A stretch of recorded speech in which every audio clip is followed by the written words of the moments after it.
for this to come up, it really touched me. It really broke us down. And I feel like a lot of that come from what happened with his mother.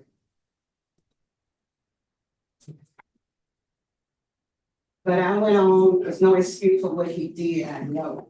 What a state of mind he was in, when he did it. I never know him to do any drugs. I think it was brought up that he was on drugs or had did drugs that day. I can't remember because I was in trial with it, in the family. Like I said, he was a good child. He respected my mother, and he also respected me. I never had no problem. My mom never had.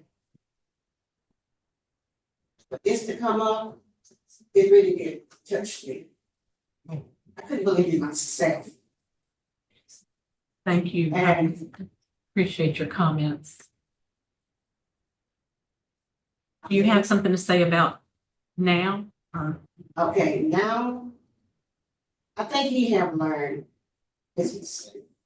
I heard him say that he learned his mistake. He know he done wrong. There's no excuse for what he done. And I'm not holding him. He got no excuse. But what he did was wrong. I have talked to him over and over, and he have told me, and this, I know I hurt you, and I hurt my grandma. I say, and your sister also, but they're very close. He never wore for nothing. When he in prison, we took care of him. And the prison account, all of them gave us a good report, how he studied and did right in prison while he was down all the years. And he said, once I get out, he made her a promise, and also promised to me. He said, I will do right, and I'm gonna make y'all proud of me. well, thank you. We're going to hear now from Tina Baptiste, his sister.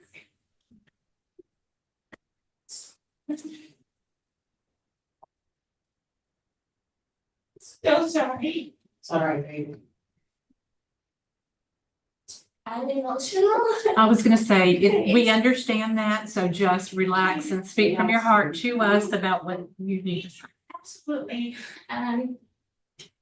First and foremost, thank you guys for allowing my brother to have this opportunity. I wrote down a couple of dates. I do employee relations for a living, so I'm a trained not to crier. And I'm crying and I'm shaking, and that's not what I'm trained to do. So I'm gonna rely on my training and my skills. And I'm gonna go very high level and get to the point. First and foremost, 1980, so I'm gonna throw some dates out there. My brother was born in 1980. I was 6, and all I knew is I was gonna have a brother. And my mom, I was probably going to the first grade, and she said, "You're gonna have a brother." It was the summer, I was out of school, and this little big hip gentleman. Are we going to hear the whole life story? What is "He's happening? your brother, and you gotta take care of him." And I'm like, "No, I don't, because I'm the golden child, and I have always been the golden child." But there was something special about my little brother. I'm gonna fast forward through some dates. What did My this guy childhood, do? when our mom was alive. My brother played outside, just an average Southern kind of lifestyle outside, got dirty a lot. We had friends, we had good food, and we knew one thing, our mom loved us.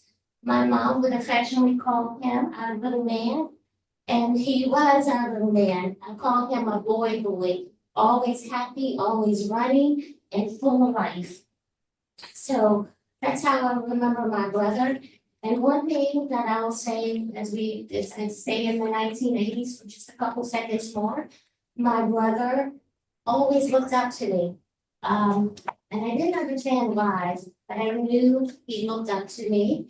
Like I said, I was the golden child. I wear that very proudly, even to this day. And it's just something about the way he always appreciated me. He always told me the truth. If he was a toy that was broken, and I'm like, "Did you do this?" "Yeah, I did it." So keep that in mind. My brother always told me the truth. So as time moves forward, unfortunately, we lost our mom, 1989, February 14th. I remember it was a Tuesday. I remember the time, I was asleep, and heard all this commotion outside of my grandmother's house. Um, and that was the day my brother and our world changed. And what I say about our world changed, because love, my mom, my grandmother, my aunt, keep in mind, I'm gonna keep talking about being the golden child, it's gonna make sense here in a minute. I can't remember my brother, where he We are was gonna that hear the day whole life when story. our mom Okay. passed away. I don't remember my brother at the funeral, but I remember my Aunt Liz. And she said to me in front of my mom's casket, "You're gonna remember this day forever, you're gonna remember everything about this day." And I can't remember my brother. But my Aunt Liz said, "You're the strong one. And I want you to remember that. You're the strong one." She repeated over and over. And I'm like, these people keep telling me I'm the strong one. But I can't remember where my brother was. And I know I was a kid, but it hurts because I cannot remember where my brother was. And I say this in this moment, and please understand when I say this, I can't remember where my brother was. Is I can't remember, and Lakeisha I'm holding it to my heart, but a I'm gonna say friend it or again, the Aunt victim Liz, but or a you're the friend of the strong victim, the one. family member of the And I victim? never understood what that meant. So let's keep passing forward through the years. Then this happened, my Aunt Liz called me, I don't know where in the world I was, and I didn't know this was happening. I call this the years of the whirlwind. And my Aunt Liz, always there, always will be, and she's sitting here right now for me and my brother. I don't remember at that point the whirlwind I called. Could you get to the point where, about your brother's release? I understand he's going. Yes, thank you, thank you. So I'm gonna take you Jeez. to the first time my brother was locked up, and this is where the commitment starts. When we first saw my brother in jail, he was behind the glass. That broke my heart, broke Aunt Liz's heart. And here's where I tell you, my brother made a commitment to me. I can't remember what year, but it was the first year he was locked up and he was behind the glass. And my aunt said to him, "We cannot come here. Look what you're doing to your sister, behind the glass." So a couple of years floated by, we went back to see him, he was not behind that glass. He said to me, "I am never gonna be behind that glass. I am doing what I'm supposed to do." He told me in those moments that there was something that happened. He told me this, what happened with him and his daughter was very hard for me to hear, but he looked me in my eye, he owned it. He owned it and he owned it and he owned it all throughout these years and he never stayed behind that glass. Is he gonna be is he gonna be living with you when he releases? Yes, I'm gonna get to that point. I live currently in. I'm gonna get there, I'm Colorado. gonna get there. Oh And when boy. my brother was coming up for parole. Oh boy, she's gonna get there, but she's gonna take a long way around. She's taking the scenic route. This was coming. There's a place in Colorado called the Center for Employment Opportunities, where I spent a lot of time volunteering, and they help provide me with some counseling and some techniques to understand what my brother is going to be facing. And then they actually have a job ready for him. For the Center of Employment Opportunities, we have a offer letter that we were able to do where he would be employed when he reaches Denver. I also have my residence, but I also have my father's house in Colorado who are willing to partner with me to make sure that my brother stays the course and help me understand the interstate compact that we have to be able to do. Have you started that process? Yes, yes. Now, like I said, I'll go ahead and wrap it up. I will say this affectionately as I can. I am my brother's keeper. And I will never leave his side. And I didn't know why I wasn't going to die until now, because I am my brother's keeper. So that's what I'll leave you with. In terms of success, I've exceeded all expectations that anyone could have ever expected. And all I want to do is bestow that on my baby brother who I love. And I know he will never let me down because he hasn't. So I leave you with that. I have done my job. And I've been there and I am never, ever leaving his side. Well, he's And lucky there to will have never you. be that. Thank He's you lucky to kindly. have you. Oh boy. We also have Oh, I could have skipped that whole thing. Keisha Brown, who would like to speak. No, she's changed her mind. Huh? She has chosen to speak on camera. Ms. Brown, it's your turn to make a statement. Okay, how y'all doing today? I'm making a statement saying that David Sherman has changed. I have seen a change in him, and he does deserve a second chance. Okay, so not a victim. I talked to my daughter, our daughter, about how would she feel about him getting out. And she says she's fine with that. She's not scared of him and stuff like that.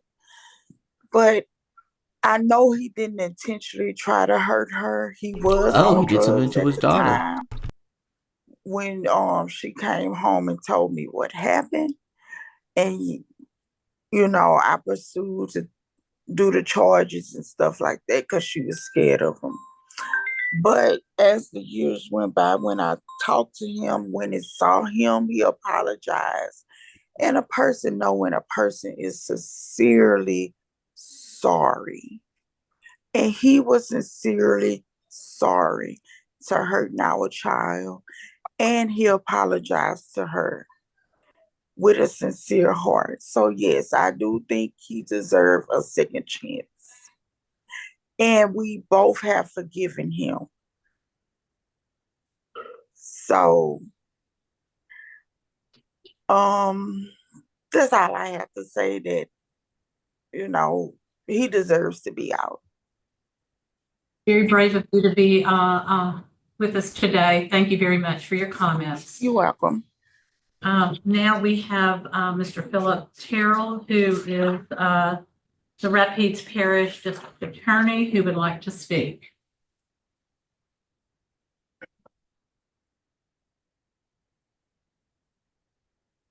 Everybody's Good morning, getting involved. ladies and gentlemen. Other than taking someone's life, I can't think of anything worse than raping one's own 7-year-old daughter. Aha, He confessed okay. to making his own 7-year-old daughter perform oral sex upon him when she was just a little child. She was Kind of thought entrusted that's to what his was care, going on. and that's what happened to her as a result of that. She was entrusted into his care by Ms. Brown, who just testified in favor of his release. He was charged with aggravated rape, and immediately after his arrest, he confessed that he had in fact made his 7-year-old daughter perform oral sex upon him. The jury was picked and the trial began. As soon as this is reflected in the minutes of the court. I wasn't there, of course, it's 25 years ago, more than 20 years ago, but the court minutes clearly reflect what I'm about to tell you is accurate. After the state confession was played, and the jury was made aware of his confession and heard it. His defense lawyer asked for a recess and asked the state if there would be any possibility of any plea to a lesser thing that might result in a less than an automatic life without benefit of probation or suspension sentence. The state agreed because the only witness left of any import would be the 7-year-old child. The state agreed to allow him to plead to the charge of forcible rape, and with a stipulated stipulated sentence of 25 years. And that was done so the state, he confessed to the jury that he had committed aggravated rape. But in order to prove the case, the state would have had to put the 7-year-old child on the stand. She would have to go through the trauma, relive the trauma of her father raping her again. So the decision was made to allow him to plead to forcible rape, and he got a sentence of 25 years. The minutes of the court also reflect that he was present in open court with his lawyer, Mr. Blaine Williams, who was a very competent criminal defense lawyer. Mr. Williams has since passed away, but he was an excellent lawyer, did a good job for his clients. He was fully boycotted. He signed a plea form. He made a deal for 25 years to keep himself from having to go to Angola for his life, the remainder of his life.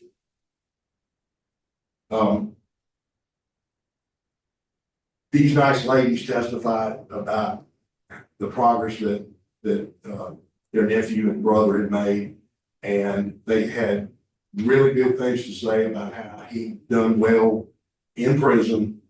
But if you notice, his aunt didn't say anything at all about the victim, and his sister mentioned the victim in one sentence and said that he had expressed to her that he was sorry, that he had expressed to his sister that he was sorry that he did it and that it wouldn't happen again.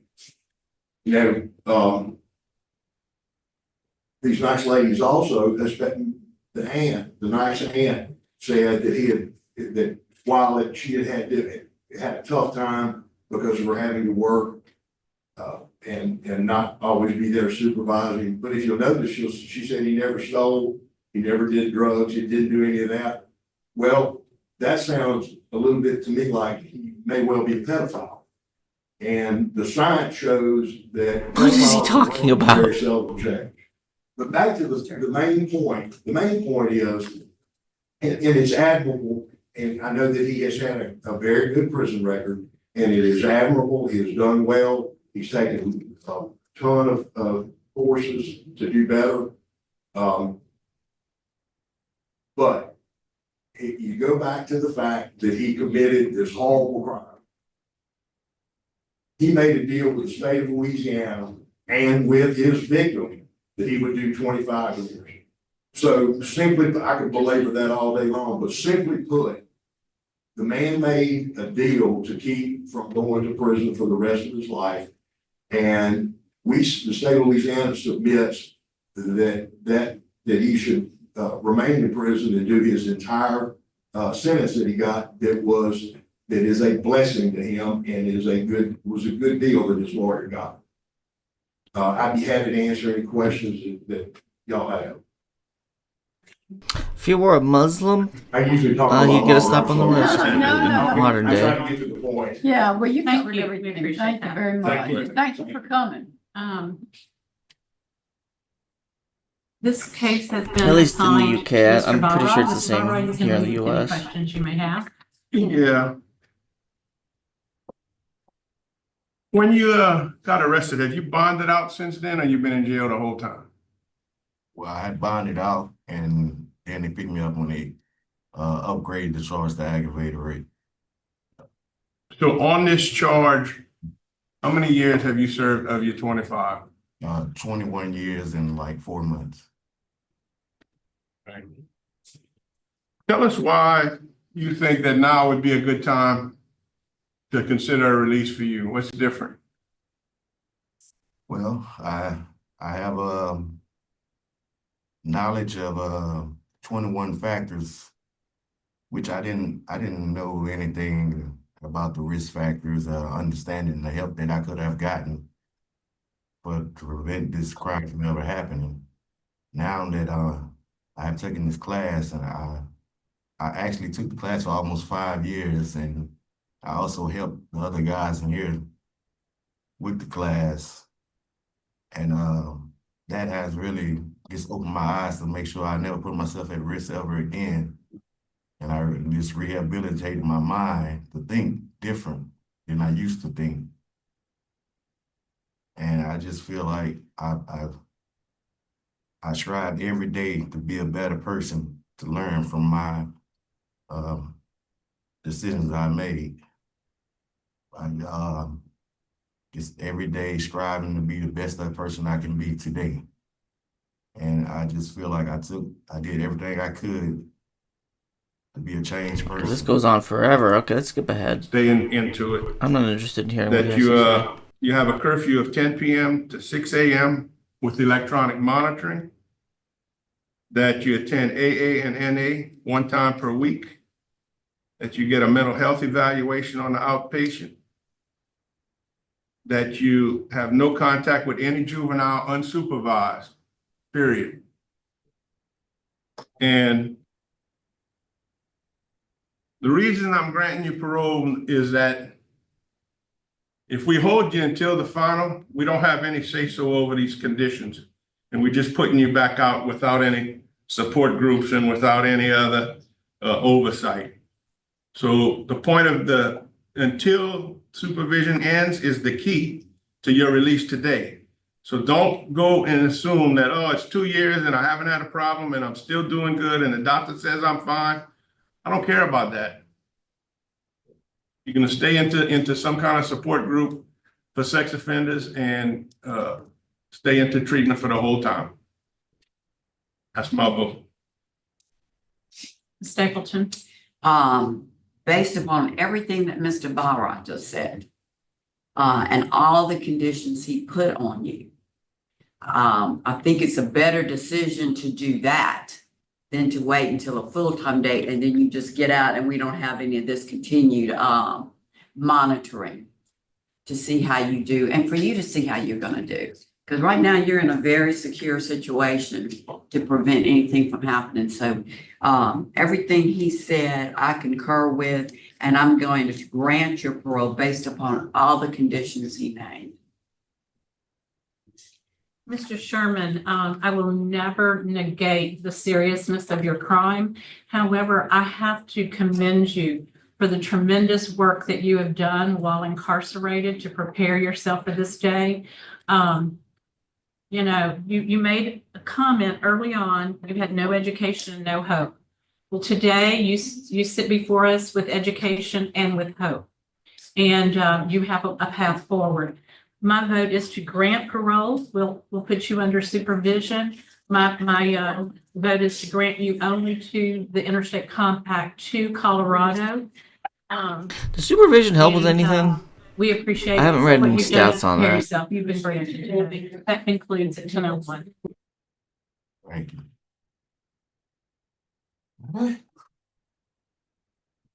Okay, let's skip to the live. Okay, I'm gonna go AFK for a second. I want to get something to drink. I'll be right back.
Okay, I'm back. Did I miss anything?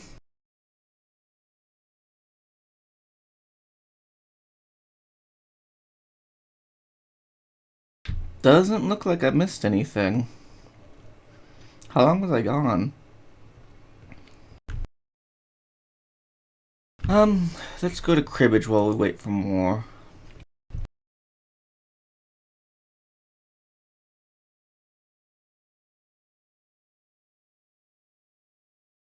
No, wait, no, not cribbage. I wanna... Let's watch his game stuff. M&J Metal, is that what it is?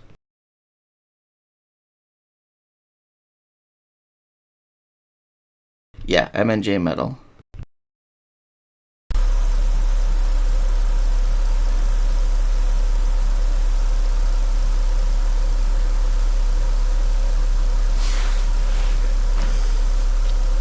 Good morning. It's now 10:15 and the Louisiana Committee on Hello, Parole YouTube. How you is going doing? to be hearing offenders at West Baton Rouge Parish Jail. On my left is Carolyn Stapleton. To my right is Mr. Bob Rye. I'm Ms. Ledoux. We're the panel today.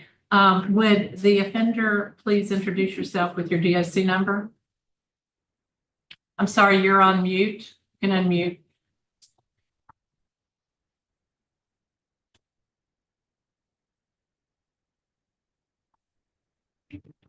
Okay, you can hear me Yes. now? Yes. Is there anyone in the room with you? No, ma'am. Okay. You want me to get somebody? No, sir. Go ahead and state your name and your DOC number. No, my name is Michael Coleman. My DOC those number is tattoos? 559151. Mr. Coleman, you're before this panel with allegations that you violated the conditions of your parole. Do you have a piece of paper in front of you that is a questionnaire and you see your signature? Yes, ma'am. Okay, your answers to that indicate that you're not eligible for appointed counsel. I shouldn't need it. I don't think I need it, but maybe I do. I don't know. But you're not eligible. Oh, You're not eligible for appointed counsel. yes, ma'am. I'm going to read the allegation against you, and then I need you to enter a plea of guilty with a statement, or not guilty. Okay. Why Condition did I number have guilty 4, with a statement? on 8/2/2025, you committed the offense of simple battery and interfering with emergency communication, evidenced by your arrest by the Addis Police Department. On 8/18/25, the 18th JDC billed the subject with simple battery and interfering. However, the pending charges were dismissed in open court. How do you plead? I plead not guilty. So what happened that you were arrested, and can you give me a I'm gonna try to make it as brief as possible, man, because I know y'all got a lot to do. This is a big misunderstanding. I just was released. I did 10-year sentence. It's complete. I didn't never got a write up the whole time. I did the whole 10 years with no write up. I got every class I could get while I was in there, including the STEP program, a full year. I got a pile of certificates. I'm ready to change. I've changed my life. I'm doing IOP. My grandmother got sick. She was 99 years old, which is my mama's mama. And I came down to West Baton Rouge to see her before she passed. Well, the night I got here, she ended up passing away, and we had a little argument or whatever happened, but nobody was touched, nothing happened. My sister called the police. I went to jail. I missed the funeral. And the charge has been dropped since the 5th. My mama got sick during the holidays. Now she's went to the hospital because she couldn't breathe. They had to pump her lungs and they found cancer. So my mama just got diagnosed with stage 4 lung cancer. I have limited time with her. I did not do anything to my sister. I do not believe in hitting women. I don't have no violent on my record at all. That's not my jacket. This never happened. This is just a big misunderstanding. And I apologize for y'all having to come today for this because this was just a big misunderstanding. and you've been detained since August of 25? Yes, man. Six and a half months now for nothing. Okay. I just seen my Fine. PO. I know I'm in good standards with my supervision I should be in good terms with that because I just seen him and let him know. The only thing was I was only out for 3.5 months. I didn't have time to get a job and start paying, but I did just get a job at Walmart because of my transportation. I was having trouble with transportation. So I ended up going 2 blocks away from where I stay and to the neighborhood Walmart. They hired me. I have proof of all this. Somebody's they can prove it. They hired me, but I couldn't go to my orientation. I was waiting on a background check for that. I couldn't walk that job. Do either of my colleagues have questions? Okay. I got a question. Do you think you have a drug problem? Yes, sir. Listen, I know I have a drug problem, and I was attending IOP, currently attending IOP on my own. This is not from my parole officer, no court system telling. I know I have to go to meetings, and I have a daily thing. I have to take care of that. If not, I'll go back into my addiction, and I don't want that anymore. I changed my life. Over that 10-year sentence, I really broke down and changed my life. Tell me about IOP. What was that schedule like, and what are you planning? I What was, will it be? If we release you, what will it be when you get out? I'm going back to IOP, to it's Longleaf Behavioral Hospital in Alexandria. I go 2 or 3 times a week, sometimes 4 times a week. I go because I enjoy it. But they drug test me, and they do, we do meetings. They feed you at the end of the day around 1 when I leave, and then I got my counselors wrote me a thing for y'all. I should have got all of that. I had proof of my Name of the job. place? Longleaf, Longleaf Behavioral Hospital. and it's in Alexandria? I was currently attending that right before I came to jail. I got proof of all of that. So everything I'm saying, I got proof of. And you think that you would be able to walk right back into that? Yeah, I know for sure I will. They like me. They like me. All right. So my only question. I don't have any. I will read this, and it's very interesting. Tommy Thompson is your attorney, or is an attorney. Yes, man. He been my attorney my whole life. They know my family. They know this wasn't true. They know this never happened. And he's asking for you to not be revoked. Sir, based on no criminal conduct against you, my vote today is to not revoke you, to continue you on parole. With the stipulation that you continue your sobriety plan. Yeah. They wasn't telling me to do. I don't have to. I know I have to do that. I know He's I have talking too much. I know. Yes, ma'am. Thank you, though. And Mr. Barra, All right. I'm gonna also vote to reinstate your parole. Yes, sir. But you said Longleaf was voluntary. I'm gonna make Longleaf ordered as a condition. So completing your program at Longleaf Hospital IOP is mandatory now. Yes, sir. Yes, sir. State. Okay, I'm going to reinstate your parole, and because I don't see that there was any criminal activity, and I'm glad that you have plans for your life to stay, to have life in the Thank you, future. ma'am. Thank you. My condolences about your grandmother and your mother. Yes, ma'am. Thank you. Thank y'all so much. Go do well. Thank you. Have a blessed day. What is with all those tattoos? Why would you destroy your body like that? Okay, let's go back to this guy's game Today, stuff. everybody, what's new? Okay, so today I'm going to do a video about showing you my game collection, and it's going to be a good one. I have some PS4 games that I don't really play very much, and then I also got, as you know, PS5. So first off, I'm going to show you Battlegrounds. Yeah, I got this game. It's pretty cool. I made it pretty far, but I don't know if I'm going to put it on my new system. So, yeah, I don't know. And I got the show 22. Pretty good. Not a bad game. I like baseball. I also got Dying Light, the original one, I think.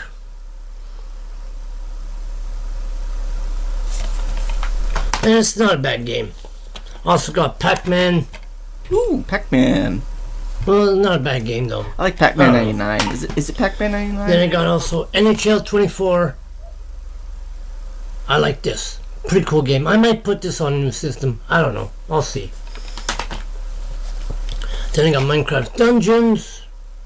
I haven't played for a while. Nice. I don't know if they still updated or not. I'm not too sure. But it's a pretty cool game. Then I got Red Dead 2. You know, that's self-explanatory. I also got Minecraft. Those are mostly PS4s. Then the PS5 is, you know, Wreckfest. Pretty cool game. I like it. NHL 26. Pretty good game. It's a cool game. I like it. It's not a bad game, but whatever. It is what it is. Then I also got Postal, which is a pretty cool game on its own. They I like make the it more original Postal games? And this game is, I think, the second best game that I like. And I also got Mad Max. Yeah, this is a very hard game. The thing is, I'm at a level now, I'm just at, like, I have to do all the number 1s, and then number 2s, and then I have to go all the way around and drive. So yeah, it's a pretty cool game, but it's kind of hard. So yeah, that's all for, well, somewhat. Well, today it's snowy, it's nice, mild. It's a pretty cool day, but I don't know. I'll see what I have to do yet. I might have to do some shoveling later on today. I'll see. So yeah, other than that, it's pretty cool. And I'm going to be doing probably a video after a week or so. So yeah. So I hope you guys have enjoyed my video, and cheers.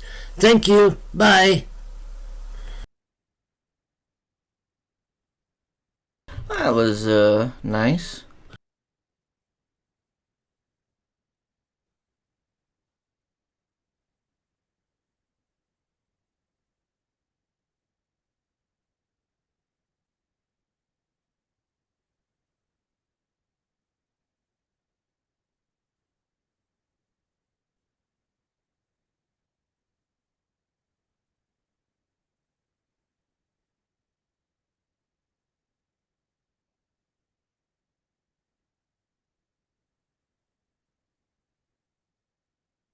Started as dealer. This gives me an advantage. Okay, discarding to myself. I'll give myself the 2 and a 3. 3 is a good card to have in your crib. And then 2 together. This will be 5. So that's hopefully that'll do me some good. And then I'm left with a pair, a 6 and a 7. So that's 13 and 7. Oh, whoops.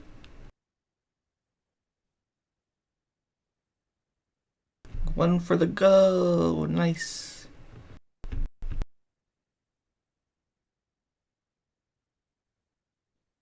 One for last. Okay, we tied. 7, 8, 9, 10. Oh, look at him.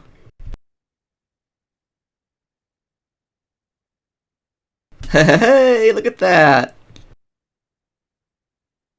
2 and a 3 did me well.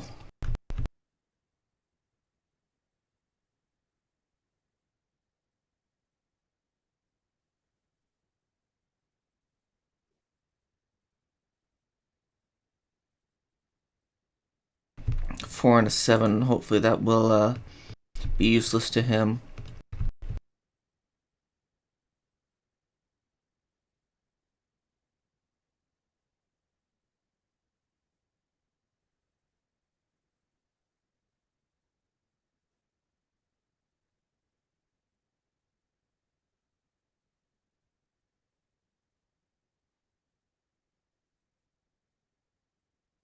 I got the 15. Okay, he scored 4. Okay. Looks like his crib isn't going to be very useful. 9, 10, Jack, Queen. Hey, that's pretty good. 4.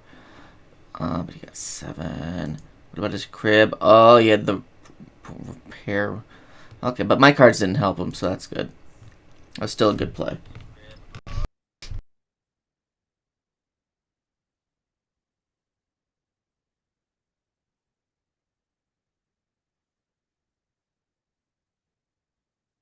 I'm going to throw the pair of aces to my crib. Good morning. This is the Louisiana Committee on Parole. Panel today in headquarters in Baton Rouge. To my left is Carolyn Stapleton. To my right is Danny Byra. I'm Jerry Ledoux. Would you please introduce yourself with your name and your DOC number? Aaron Ruffin, 70767. Okay, let's try that again. What's your DOC? 7768020. That's right. All right. Mr. Ruffin, you're before this panel today, allegations that you violated the conditions of your parole. I'm going to read the allegations against you, And I need you to enter a plea of guilty, not guilty, or guilty with a statement. Okay? Yes, ma'am. Okay. Number 4, on 11/15/25, you were involved in criminal activity in the commission of the offense of aggravated assault with firearm in Port Allen. You were arrested by the Port Allen Police Department on 11/15/25. You were billed with simple assault, 3 counts, and you were set for arraignment, and you have a court date of 2/23/2026. How do you plead? Not guilty. Okay. And number 5, according to the police report, you were in possession of a firearm and you pointed the weapon at your sister. How do you plead? Not guilty. Okay, this guy's clearly And the second guilty. part of that is that you were arrested for aggravated assault with a firearm. This guy You're should not not have guilty been of that granted parole charge? to begin with. Oh, no, ma'am. Not guilty. Okay. Mr. Ruffin, I read the police report. I need to hear from you. We have the police report. Did you have a gun? No, ma'am. Why did 3 people say you did? That's what my people do. That's what they do. When we was in a heated altercation and they wanted to get me in trouble Why would they want to get you in trouble? because we was in a heated argument. So what caused this argument? Oh, I caused it because I came in the house. Or whatever. I was aggravated and stuff, and I was slamming doors. That's what caused the argument. Were you doing drugs when that happened? No, ma'am. Okay. Tested positive, right? Well, we can go through the house slamming doors. Something happened with me and my girlfriend. So We're trying to get you to tell us what happened. What happened with you and your girlfriend? oh, she was cheating on me. She was cheating on you. You got mad. You came back to the house. You walked through the house aggravated, slamming doors, and got your whole family aggravated. Yes, And y'all started. sir. So you got your whole family aggravated when you walked in there with that attitude, and then y'all started fussing. Yes, sir. They called the cops and said you had a gun, Yes, sir. but you didn't have a gun. No, sir. Well, What are they supposed to they knew believe? that you'd go back to jail if you had. Why would they want you to go back to jail? That's a big thing, is you going back to jail. Is there something else going on? What's the underlying issue going on here? No, ma'am. My people just dirty like that. And I didn't have a gun. Okay. So is it something that maybe, like you said, an underlying problem that somebody would think maybe you need to go to the hospital? He was in get some prison to medicine begin with help because of a calm you gun down, charge, right? And you can't heard get that that right, at home, right? and they just want you to get the help that you need that would have caused all this to happen. Is that what's going on here? It's not about drugs or anything like that, but maybe it's a medical No, situation. ma'am. I never had any medical issues in my life. It was just a misunderstanding. That's all it was. Have you ever been diagnosed with any kind of do you have a paper in front of you that you recognize your signature on? Yes, ma'am. Okay, so you're not eligible for appointed counsel, so you don't have the have you been treated for a mental health issue before? ADHD when I was a child. Okay, well, you still have to go to court for these. Are your people going to show up and say they don't want charges pressed? My charge has been dropped. Oh, that's right, that's right. Okay, I didn't see the charge. That's all set for 2/23/26. so yeah, you still have a court date, 2/23/26. 26. Yeah, this year, this month, on the 23rd, it says you have a court date. Oh, that's right. It's in 2026 now. For my charges? 3 counts of aggravated assault with a firearm. My charge has been dropped. All 3 of them. Okay, I would like to set this offender aside until we can, verify that.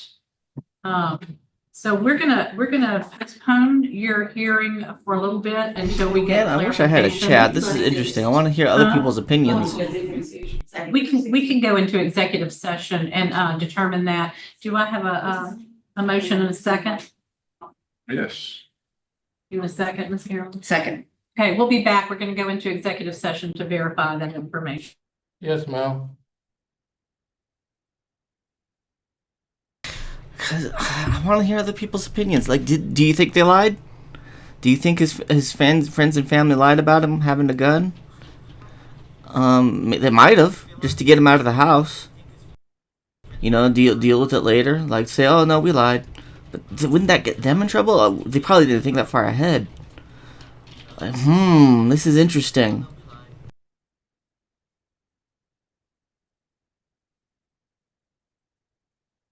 What was he in prison for in the first place? It was aggravated assault with a firearm, right? Did I miss that?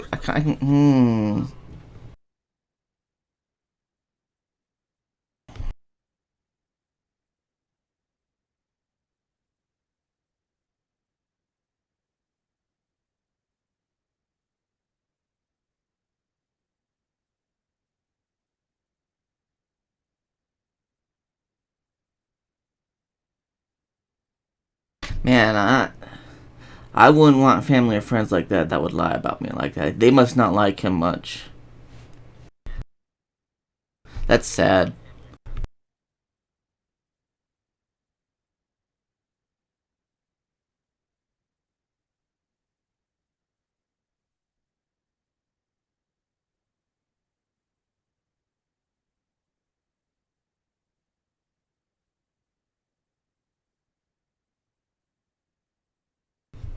He must have had a gun. Friends and family do him dirty. Like, either they don't like him a lot, or he had a gun and they were scared.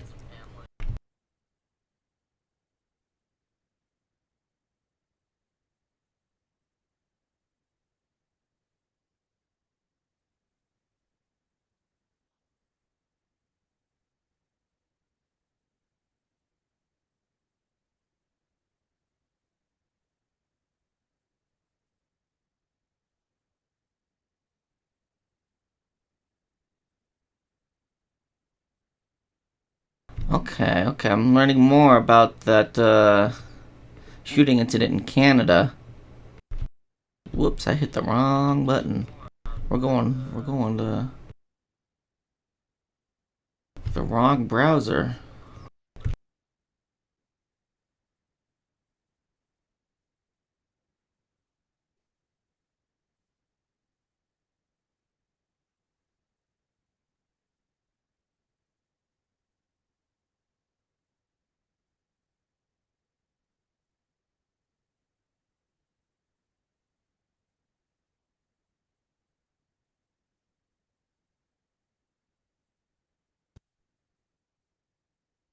Three years ago, Redditors on r/VoshV lost their minds over Matt Walsh quoting mails of Reddit's screenshot of JesseBoy347.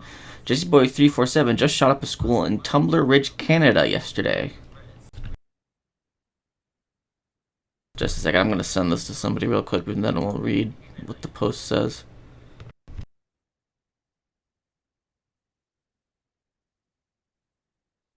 Matt Walsh quote tweets account that posted a person's adult content without permission as a form of targeted harassment. That account has over 50,000 followers, and many of them are underage. Hate to say, told you so, Matt Walsh says. How do I stop comparing myself to fictional characters and other people that let your kids watch anime?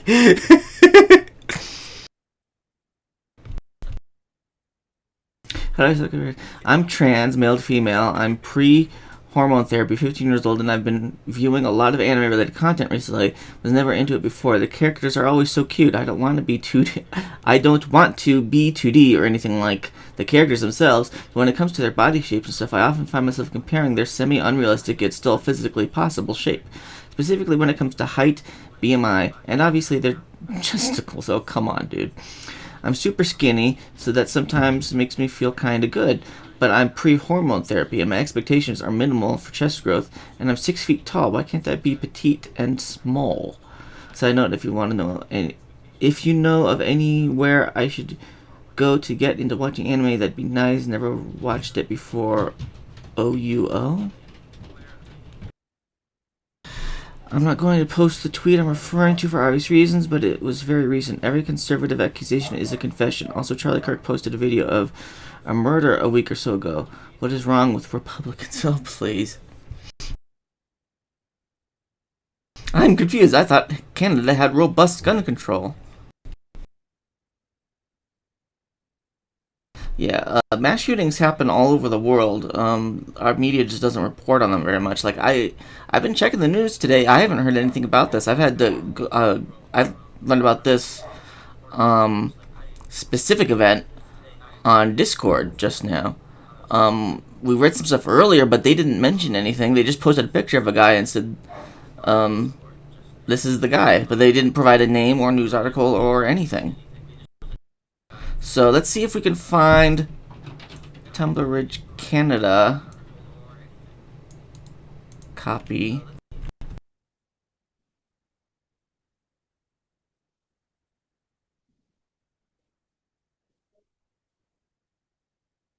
Tumbler Ridge Secondary School. Oh, okay, this one. Yeah, see, there was 2 different pictures. Jesse Strang, a 17-year-old transgender individual, has been identified as the shooter in a deadly attack at Tumbler Ridge Secondary School in Canada. This biological male began identifying as a girl around 2023 and killed 10 people before taking his own life. Raised in a family that valued hunting, Strang learned to shoot rifles from a young age. Guns were kept in the home. Posts from his mother on Facebook suggest he had behavioral issues and violent tendencies early on. The mass shooting claimed 35 victims in total, with 10 confirmed dead, including family members. Strange's uncle, Russell, confirmed his transgender identity. A YouTube account linked to Strange features the trans flag and an SKS rifle. Yeah, this person needed help, and they were looking for help in all the wrong places. Okay, so this picture was of the same person. It just looks like an earlier picture, maybe a later picture.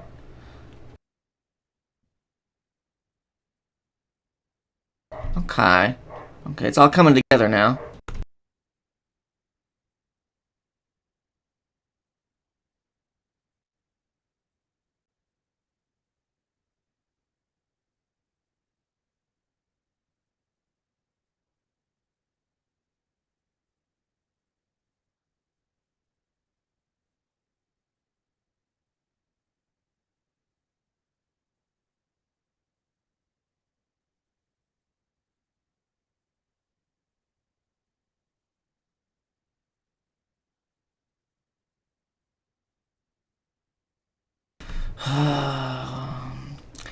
He chased down 2 unarmed women during the October 7th massacre. He shot them and ripped out their intestines, yelling the usual snack bar nonsense. Yesterday, he was vaporized from the face of the earth.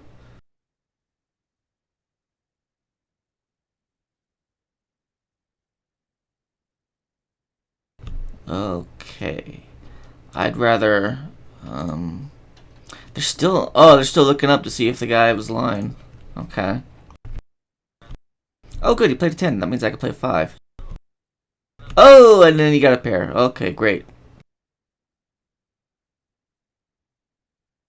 Yay, but I got 2. Okay, that worked out well for me. Okay, 19. Oh, wow. Okay, so he has a pair at least. And he has a 5. 5, 15, 15. It's 2, 2, 2. Okay, he's got a good hand. Oh, but I got a triple. Yeah, look at that. That is a fantastic hand.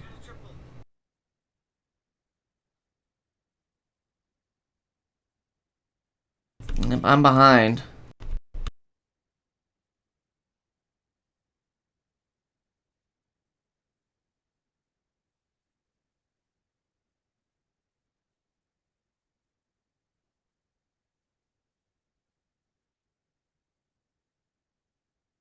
don't want to play with Jack Queen. Okay. 10 Jack. Oh, you know, I gotta get rid of the 2 and the 7. This sequence is too good to pass up. It may come back to haunt me though, because I have to start with a 10, and if he has a 5 or a 10. I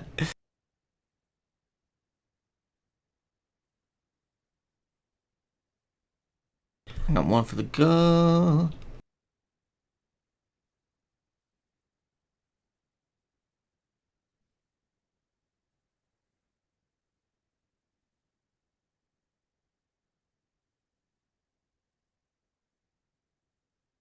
And he had the 5 the whole time. Okay.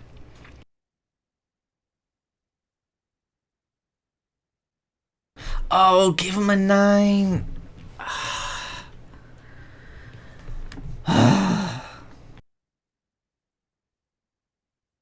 His hand was good. But let's see, I got a sequence. Oh, and 2 sequences. Excellent. Yeah, but he's... Oh, he also had the sequence, and then here comes the crib. Yep, okay. I'm not doing well. I may not be able to recover from this.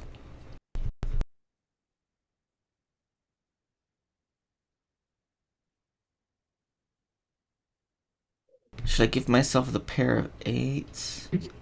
Thank you for Oh. your patience, and the information that we have verified is that your charges have been dismissed. Yes, ma'am. And Mr. Ruffin, during our executive session, I re-reviewed the police report and the information in your file from your family. And my vote today is going to continue you on supervision conditioned upon that you get a mental health evaluation before release and follow any treatment plan So that his they family have, dismissed okay? the charges. So you're not Accused going to him be of released to the having a streets gun, today. You need to aggravated get assault. a DOC mental health And then we're like, oh, evaluation. no, we Okay. didn't mean it. Yes, Before, ma'am. Mr. Barrod, I'm gonna concur with Ms. Ligon. Ms. Yeah, Nicholson. something And was I concur wrong. with Mr. Dick. Okay, so you'll get a mental health eval before you go back home, and the time is now 10:47. That concludes our business. I was wrong here though. In the at, beginning, I said West guilty. Baton Rouge. Thank you. Thank you, miss. But I was, you know, but I don't know. Is he guilty? What's going on with in his life? It's interesting.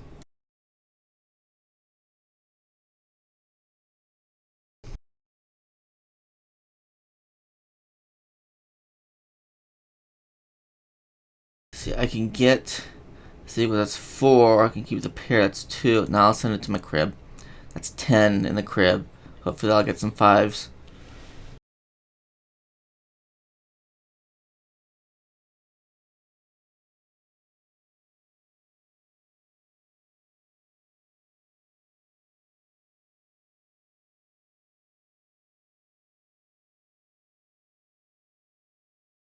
He has an interesting hand.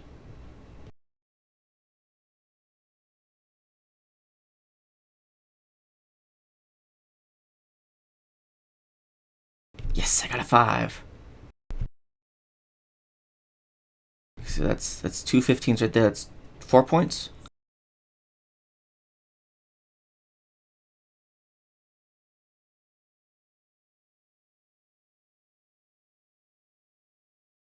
Five and 6. Oh, excellent.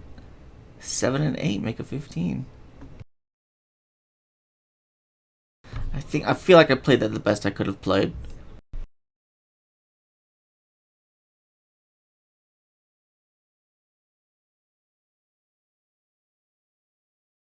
Send him a 2 and the 8.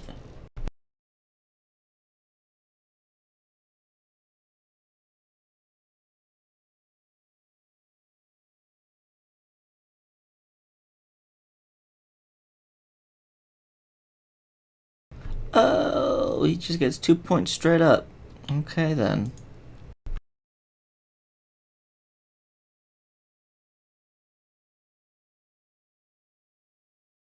Would you look at that?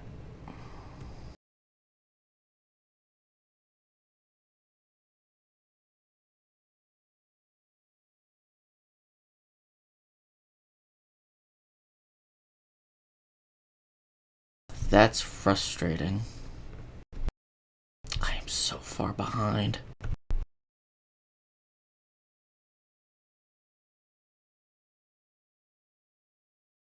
Oh, but I got a fantastic hand. Look at that.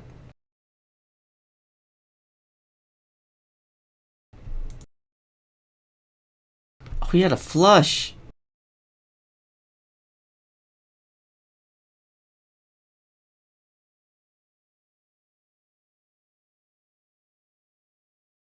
He was able to use the 2 and the 8.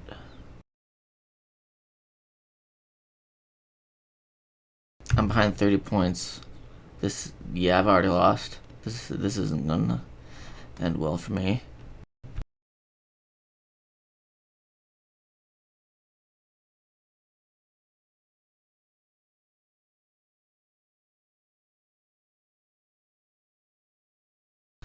I'll send the ace and the 3. Oh wait, ace and the 4. That's 5.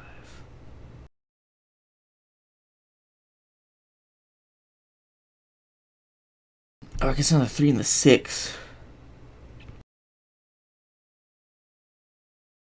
And then have 5 with my queen and king. I'll send the 3 and the 6. Yay, pair. Oh! Oh, but I got 31.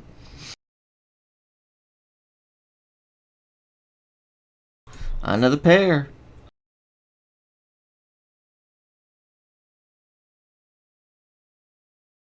Okay, I beat him this time. I got up by 1 point.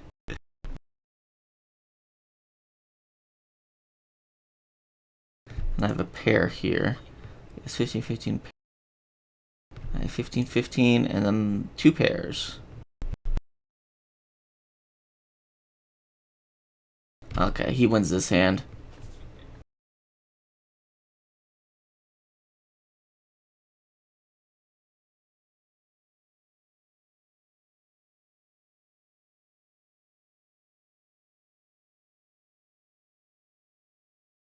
I shouldn't. Did I give him the 3? That might be a bad idea. Oh well. 2.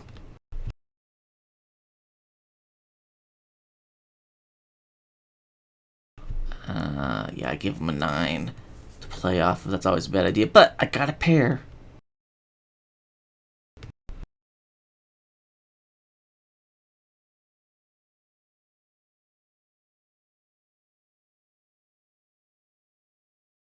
Yeah, he only needs 2 points left to win.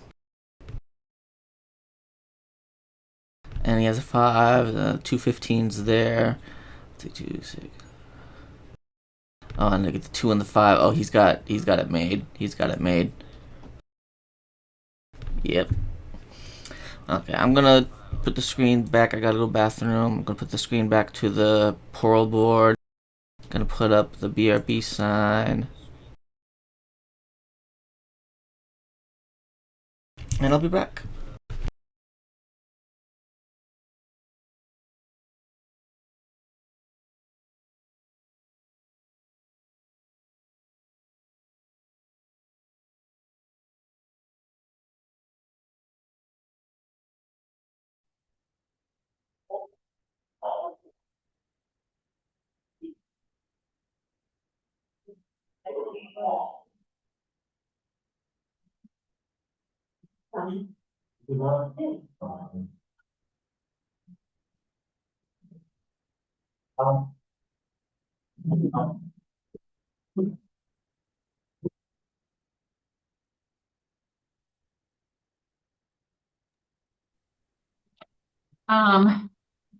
Good morning. Good morning, Mr. Lee.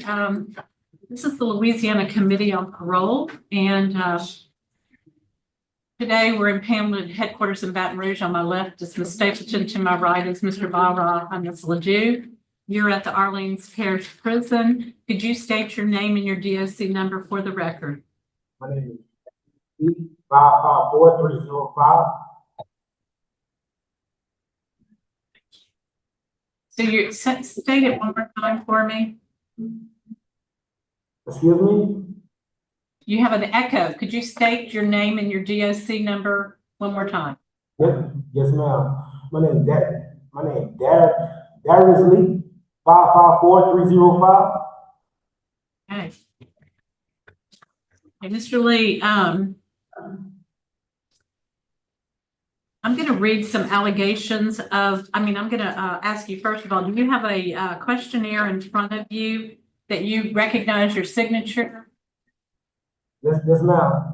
Okay, that questionnaire, the answers indicate that you are not eligible for appointed counsel. Have you hired an attorney for today?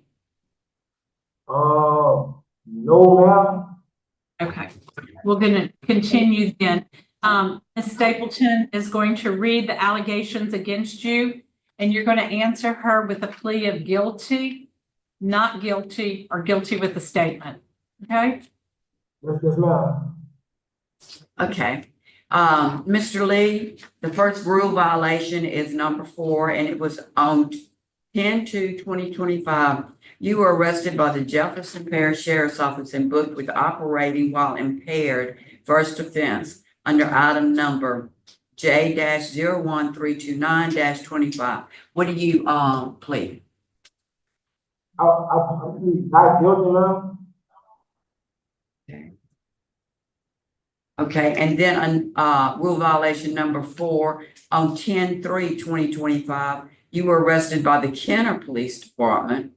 This was the very next day, and booked with operating while impaired, second offense, reckless operation of a vehicle, hit and run driving, all under J-80091-25. How do you plead? I plead not guilty. I have a statement I can put behind it. Okay, and then it has also right up underneath, the charges are still in screening. So what is your statement? Okay. Late August, I was working for the Department of Public Works, and I had passed out and I hit my head on a truck. And I hit my head on the truck, which I was sent to the hospital, and I had caught a seizure. And I went to the doctor. The doctor had diagnosed me with cancer seizures. So late August, and during the month of September, I was catching seizures all through the month of September. Now it's on documentation that has happened. So October 2nd, when I was driving my truck, I actually stopped my truck and I put on my hazard lights, and because I felt a seizure coming on, I put on my hazard lights, and the next thing I know, I was getting pulled out of my truck. That was October 2nd. So I was getting pulled out of my truck. So I wasn't really knowledgeable of what was going on. So I went to Johnson Parish. Well, 12 hours later, I had got released. But I had a sign out bond, and I had signed out. So the police department told me that they had left my truck on side the road, and I had took a lift. So I had took a lift to go get my truck, but knowing I have yet to take no medication. I had took a lift to go get my truck because I got a nice truck, and I didn't want nobody to steal nothing that was in my truck, or not say my truck come up stole it. Well, I had got to my truck. I had a flat tire. I changed my flat tire, and I was on my way home. So I was on my way home driving. I had caught another seizure on the way home. You know what I'm saying? So I had caught another seizure, but this time when I woke up, I was getting pulled in a Kenner Police Department car. But let alone, I didn't see no medical staff. That was October 3rd. So when I was taking my medication, I was okay, but a lot of the incidents I really don't recall so good. I know October 6th or 7th, I caught another siege.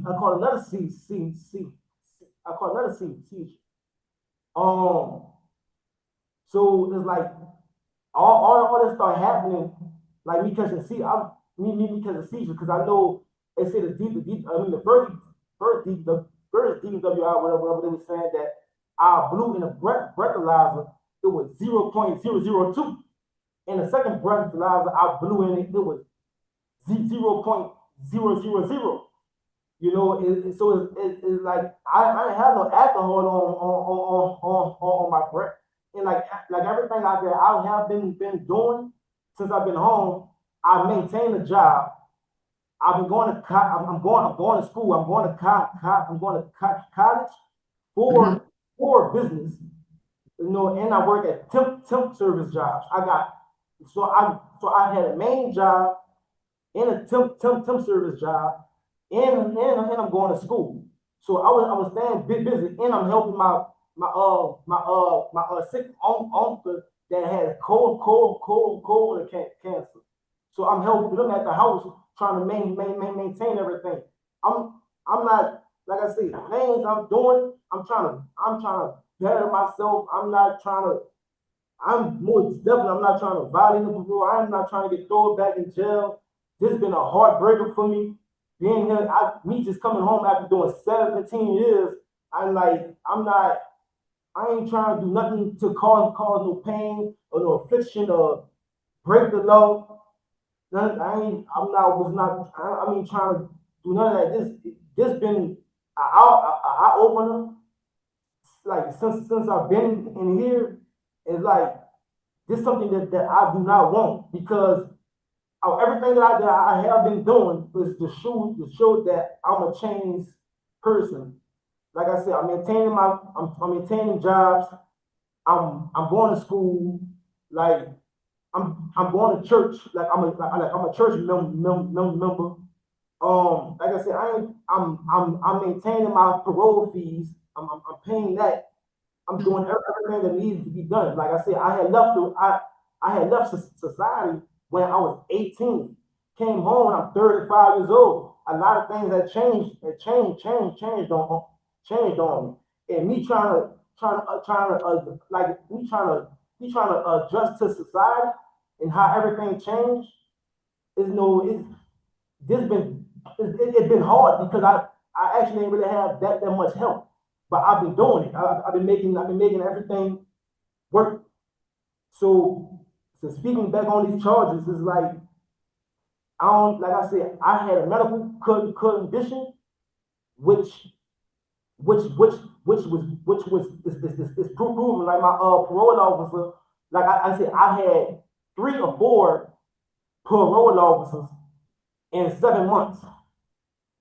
And I never had to really got a chance to really maintain a relationship with none of them. But like I said, I maintain my fees. Let me ask you something, Mr. Lee. Let's get back to the seizures. When you hit your head at work, so that was an on-the-job injury. Was that covered in any way by workman's comp or anything like that? They were fighting me about trying to get workman's comp, but I had hired a attorney. Yes. I do got paperwork stating that I got paperwork, trying to get workman's comp for it. Yeah. But I'm trying, because certain people didn't want to pay, but I got hurt on the job, and it was and it was also, it's documented. Okay. All right. So it's documented that you go. Now let me ask you something else. Okay. So you were driving your vehicle. Yes, ma'am. And at that point you knew you had seizures. Most people who have active seizures, they're not allowed to drive. They know they're not supposed to drive. I didn't know that. I didn't know that, because this is something that is new to me. Like me trying to, like me trying to learn my me Do you trying know that now, though? Do you know that now? That, I mean, that's a yes, added problem. ma'am. And are you on medication now? Yes, Because there ma'am. is medication that'll prevent the seizures. Yes, ma'am. I've been taking my medication ever since I've been in this jail. In like the month before I came, to jail, I had got I had got my prescriptions, and Uh-huh. I've been taking my medication since then, and I never had a seizure since then. It can be controlled. Now, listen, I want to ask you something else. On October the 3rd in the police report, this is the one where it's struck one vehicle and, obvious signs of impairment, including incoherent speech, bloodshot and unsteady. And so they noticed that in the back of the car was a partially consumed bottle of gin. Can you tell me about that? October 3rd, they had a party, but I don't recall. Ma'am, I don't recall that because, like I say, my breathalyzer shows that I was Yeah, your deceased. breathalyzer came back clean. That's right. So I was not drinking. I didn't even have no drink. Yeah. I'm gonna suggest y'all ask questions and then, So we have two people who would Oh, I'm like sorry, to, yes. Okay. speak, his mother and his sister. is there two? I see this one. She's on there. Yeah. So at this time, we would like to ask for Carletta Lee, your mother, who's joined us via Zoom, to make a comment to the panel. Good morning. Can you guys hear me? And Good morning. I don't know what's going on. We hear you. Okay, I'm sorry. Yeah, my name is Charlotte Lee. I'm Darius's mom. I just want to speak on behalf of my son. Like he explained, since he's came home, he's been home 7 months, and he has made a lot of progress, considering the situation of trying to adjust. Uh, he did do job one and complete the reentry program. There's limited resources. He's also went through counseling. He has been to see a psychiatrist to help with the adjustment with him into society. He has been a huge help and asset to the family. He helps take care of me and my brother. We stay alone. Um, which this is where he would be living with just me and my 75-year-old brother. He had a couple seizures. I'm diagnosed with congestive heart failure. I'm so sorry. He has been a huge asset to the home financially and physically. Um, he's enrolled in Delgado, taking courses. He goes to church with us. He's done a lot to be staying in this part of society. Um, he is a good-hearted person. He has made some mistakes, but I do feel that he deserves a second chance. I don't feel incarcerating him would benefit him because he's already had a hard time adjusting, and he's entered into a lot of programs and self-help. He's even in a peer counseling program at Jefferson Parish with Dr. Jamal, where the men meet together and they analyze and see where they can better their lives. Darius has a strong, strong family support. He has 6 other sisters and brothers. Of course, have 4 more way at college, and he's the only one that's home in New Orleans at the time. That's really an asset to us. Um, like I said, it's only been 7 months that he has been home, but he has done a lot to try to better himself. He has not done everything right, but it has been an adjustment, and he was just starting to really get the sync of things and getting into where he needed to be. I've spoken with him, been with him. He comes from a good family. We're not rich, but we come from a good, grounded family. If given a chance, I would do everything in my power to assure that he follows all the conditions, even if he's put into programs, whatever it may be. We will come together. Um, I appreciate y'all giving me the opportunity to speak on his behalf. And yes, when that happened, the incident at hand, he was living here at home. I had reached out to his parole officer, sent them some text to try to keep them abrupt. But every time I did, it was like they had switched up. So he's sinking into where where he was to move forward, to become a better person, a better part of society. Um, like I said, he helps around the church. I could have had the pastor to come on, but I've never been through this type of deal before, so I didn't know have all the formalities together. I'm not going to speak long, but if there's anything that I can assist with, any questions you guys have, feel free to ask. Okay, thank you very much. Also, your sister, Ms. McDaniel, has joined us. Ms. McDaniel, you may make a statement to the panel. Good morning. My name is DeJounte McDaniel. I'm speaking on behalf of his character and his time while he was home on parole. As you all may know, it's not the easiest to re-enter in society after being gone for so long. It could be kind of challenging because this is a whole new world versus when he first left. Just piggybacking off what my mom said, he has completed certifications.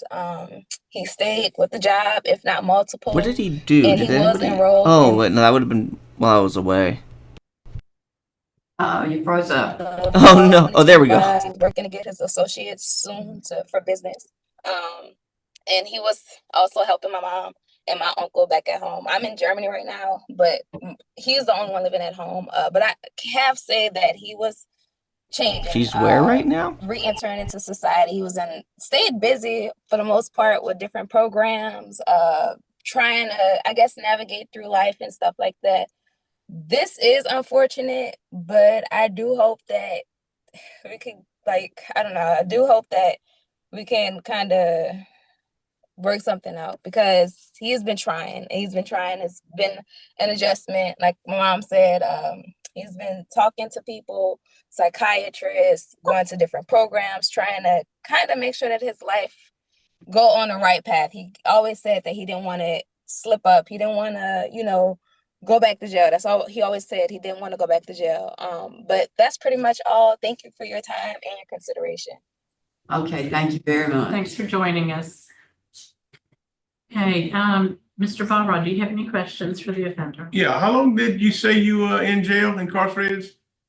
17 years. And no, I'm talking about for these arrests for this violation right here. How many? I've been in here since November the 23rd. November 23rd. So November 23rd till now. Today was February 11th. So almost like 3 months. All right. And all right, I'm ready to vote. Stapleton, prepared to vote. Well, I see, proof of your seizures because I see the ambulance request to your house and everything 4 separate times. I just want to know, what do you plan to do so that you have ways back and forth to work and different things like that? I have my mother. I got my mother that she'll probably drive me back to work to where I could be able to catch a lift back and forth to work. Like I said, have some kind of solution until you get a medical document saying that you're cleared to drive. And they might do that with the medication, but I do see a number of times where you had seizures and you were on the floor. So, that verifies everything that you say. And I do see where you got your prescriptions and stuff. And I do hear that you're trying to do the best with your life based upon where you're at. And it's unfortunate that this has happened to you. So my vote today is going to be, I'm not going to revoke you. And I want you to continue under medical supervision. And I do not want you to drive until you have documentation that it's safe for you to drive. And I'm sure that would have to come from your doctor. You'd have to get cleared to drive. So you could use a lift or your mother or something, because otherwise this is going to happen again. And I don't want it to happen again and someone get hurt. No. That's mine. Mr. Barra. Vote the same. Do not revoke and don't drive until you got a medical clearance. Yes, ma'am. Yes, sir. I'll concur with my colleagues. Mr. Lee, Yes, ma'am. and don't be drinking on parole. I'm not, man. Today, you have not been revoked. You be continued on supervision. The restriction of not being able to drive until you have medical clearance to do so. Thank you. Thank you. Good for him. I missed what he did, so maybe not. What, they have him cuffed for this? What, huh? What did he do? Oh well, whatever. I'm gonna go get a drink. I'll be right back.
I don't know what I Ma'am, did. is Richard Hannon still in court? Yes, ma'am. He is still in court? Yeah. Okay, we're gonna continue his case. We're gonna go ahead with Henry Talley in just a few seconds, okay? Okay, he's right here, present. Okay, thank you.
All right, I am back.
No, that ain't water. That ain't water. It's hot. Yeah. You sure, it's.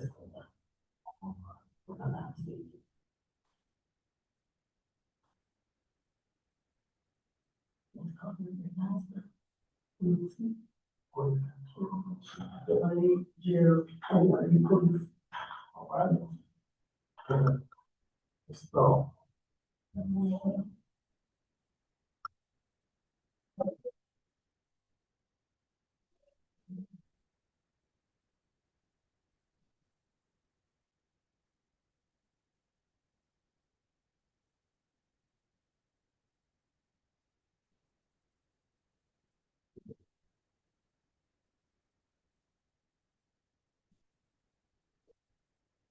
Oh, I'm sorry. It's hard to pay attention when I don't have a chat to play off of. Let's try another game of cribbage. Oh, actually, World 34 Idol. Let's set League of Legends. And B. Oh, look at that. Right page. I was wrong. Infinity Train.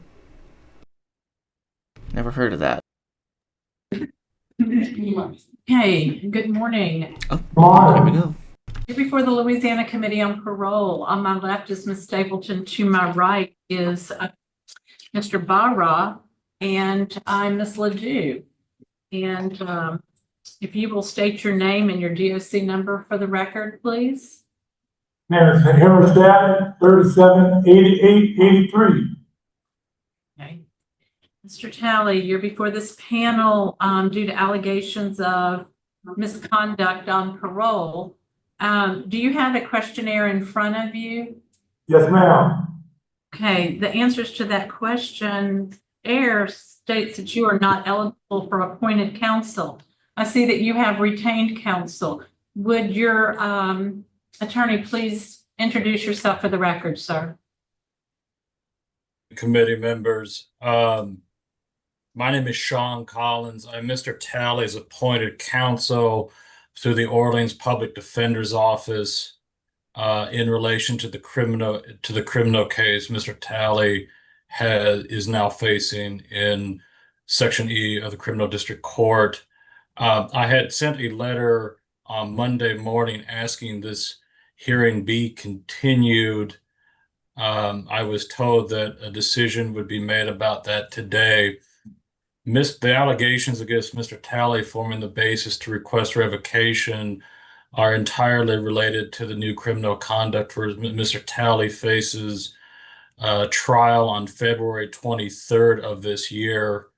I anticipate that trial date is going to happen.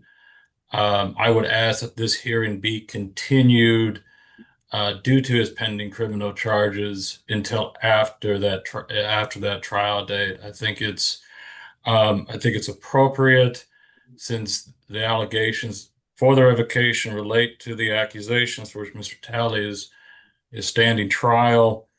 Mr. Collins, yes, we're very aware of your request. Let me go ahead and complete the formal portion of this hearing, okay? Yes.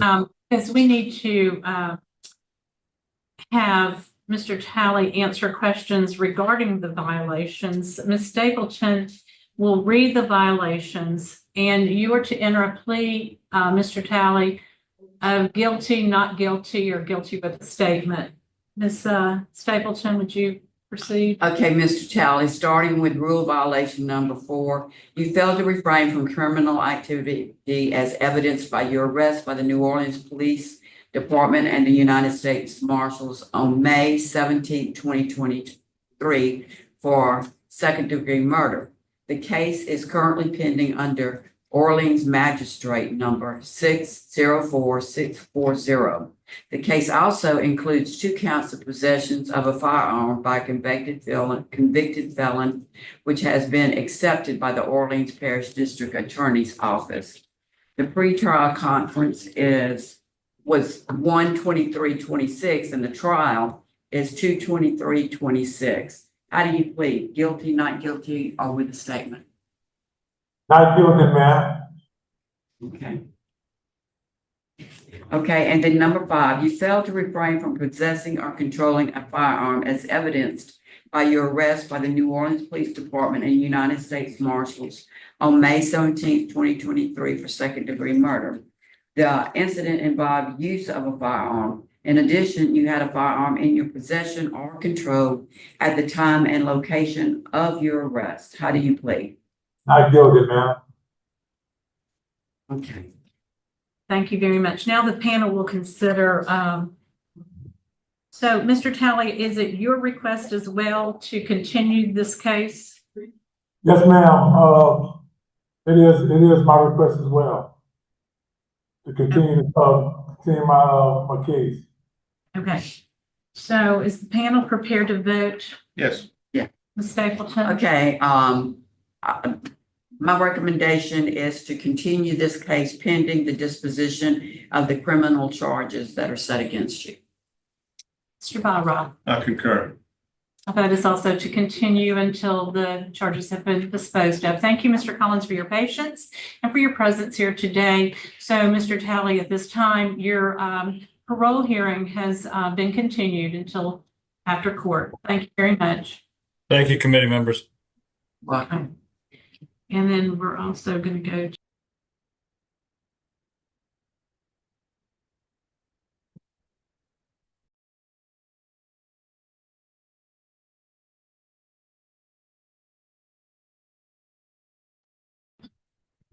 okay, the parole committee also had for consideration today Richard Hannon, DOC 284891, who was to answer for violations. Mr. Hannon is currently in court and will not be able to appear today. So the panel will formally vote to continue his hearing. Ms. Stapleton?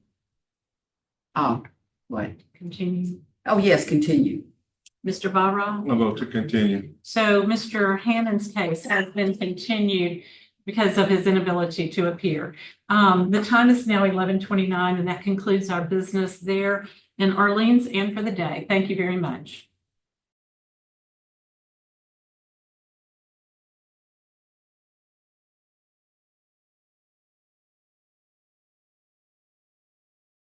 Okay. I think that's it for that.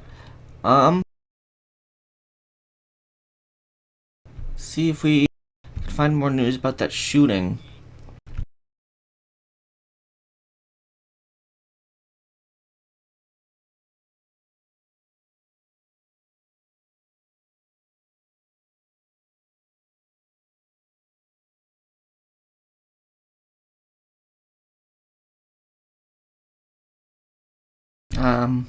Some of this is true, some of this is wrong. Like they had a bigger house than you is not accurate.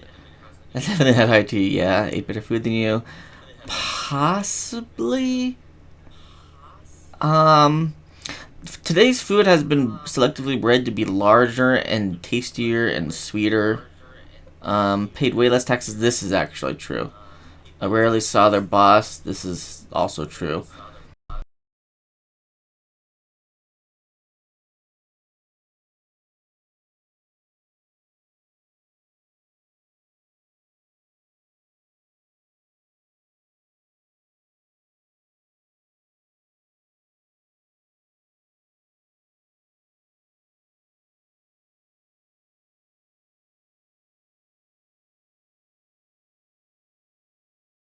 Died at 24 after living a short life and chronic pain from easily preventable and treatable disease. Yeah, it's the most of these posters, most of these responses. Like I knew before even going in that most of these posts will have no idea what they're talking about. People, medieval peasants. If you survived your childhood, you likely lived to 1670. Yes, we didn't. They didn't have antibiotics. And there was repetitive motion injuries. But, I mean, people still get that today. There were some good things and there were some bad things. The economic situation, like, yeah, they did pay less taxes. I've never heard of like homelessness in medieval times. Most people had homes. And you paid less taxes, and you had good work, and you had a community. Like, the mental health situation back then was far better. Physical health, maybe not so much, but definitely mental health.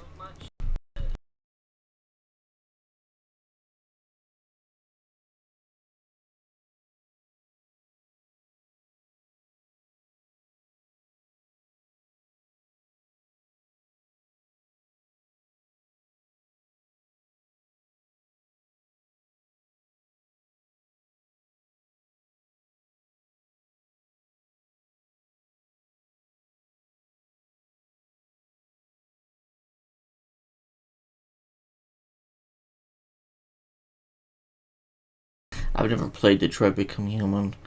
It's on my wish list, but I've heard bad things.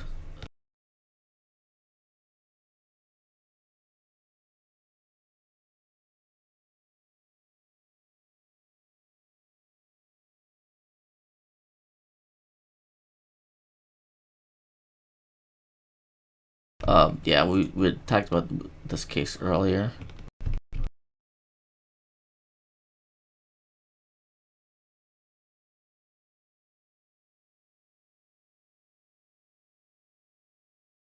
Yes, this guy's happy that the white population in his community is decreasing.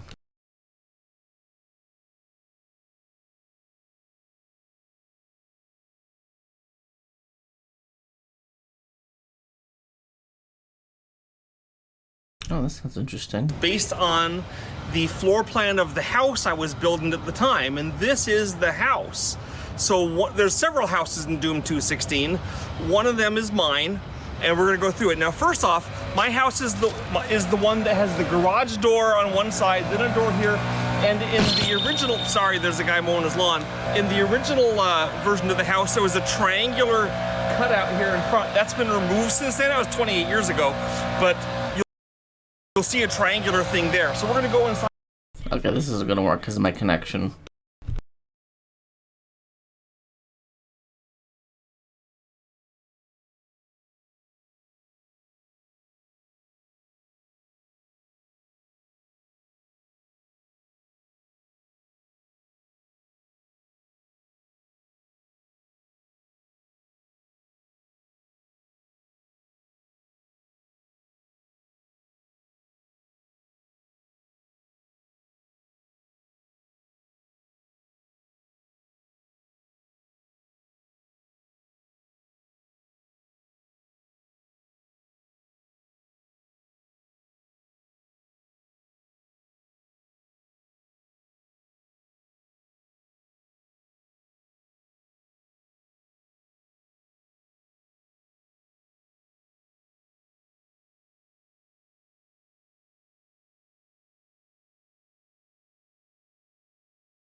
This level of delusion.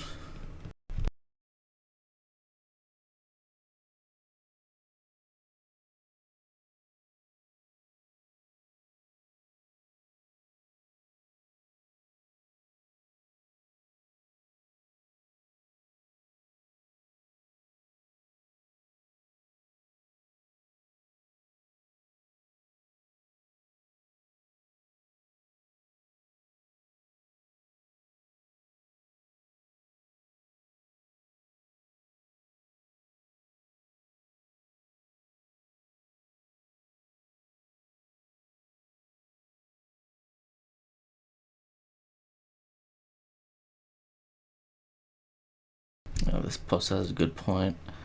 I'd read it out loud, but I don't have a chat. So, I mean, if you guys want to read it, if you're on YouTube, you can just pause and read it. It's not the guns. Never seen something trigger the left more than the fact that every child killed in mass school shootings the last 2 years was killed by a transgender shooter. Yep.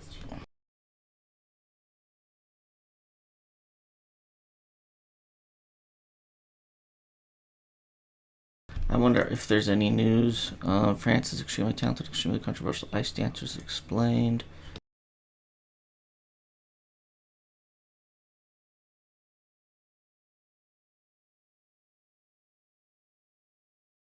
Entertainment, politics, featured videos, Winter Olympics by the numbers, health, travel, nothing about the shooting in Canada. I wonder if I go to Grok and ask it about the news.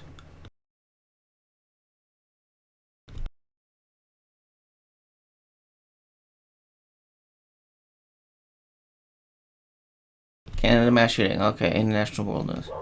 At least 9 to 10 people were killed, including the suspect who died from a self-inflicted injury, and dozens injured in a rare mass shooting event at a high school in Tumbler Ridge, British Columbia, plus related incidents at a residence. Canadian Prime Minister Mark Carney expressed national mourning. Ukraine war. A Russian drone strike killed a father and his 3 young children, toddlers aged 1 to 2, and severely injured a pregnant mother. That's not good. Middle East Iran tensions.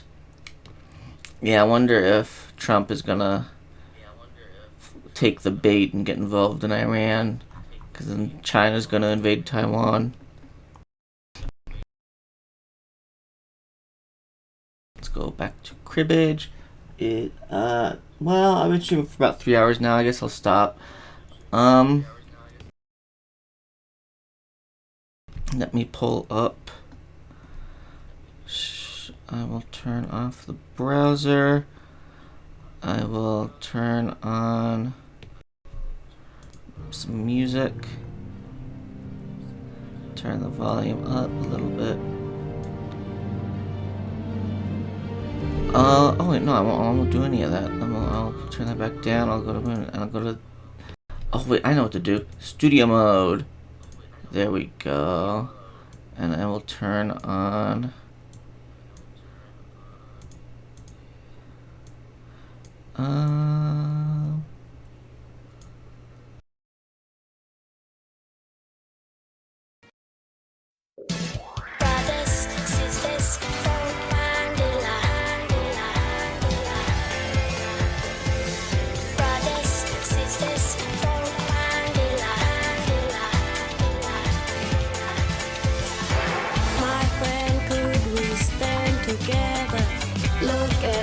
We can stay forever.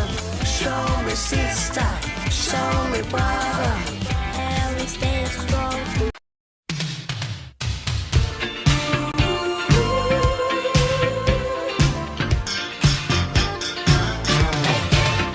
Alright.